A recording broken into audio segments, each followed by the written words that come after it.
And with me on the sign language interpretation beat, it's Flora Atieno tonight. A Milimani court judge has found a young lady guilty of manslaughter after she was accused of murdering 10 students at the Moi Girls school in Nairobi in a fire.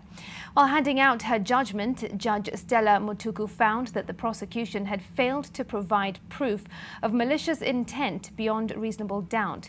Leila Mohammed has been in court and filed the following report.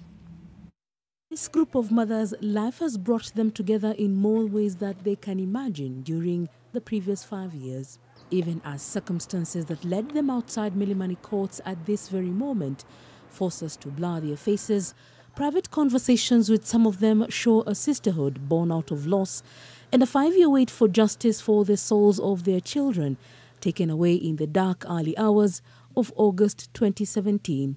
The court noted in its judgment that the 10 girls sleeping in one of the school's 4 dormitories at the time died as a result of arson. However, despite the fact that death had struck on that terrible night, the prosecution had failed to prove beyond reasonable doubt that the main suspect, a student at the institution, had started the fire with the intent to kill. In her judgment, read aloud in a closed court session, the judge, who first apologized to all parties involved before going on to explain why it had taken 5 years for the case to be resolved, stated that the prosecution, through 42 witnesses, proved to the court that the main suspect had indeed been seen with the matchbox in August of that year.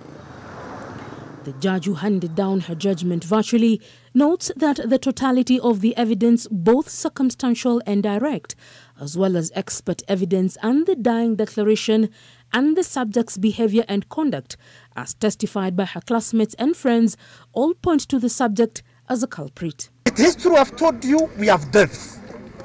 Some of the bodies, it is the truth, it is the reality. Judge Mutuku continues by stating that in her considered view, having taken into account all the evidence tendered in the case, including that of the defense, that the subject made good her word to burn the school dormitory.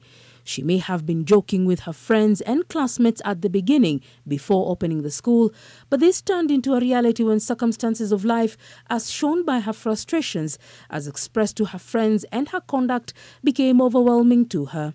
Judge Mutuku, while absolving the suspect of 10 counts of a murder charge, entered a conviction against the suspect for each of the 10 counts of manslaughter. For the families that have lost their children, this is the beginning of healing after many years of waiting. And for the suspect at the center of this case, she awaits January when the court will begin to give her a sentencing of her future after this judgment. Leila Mohammed, NTV, Nairobi.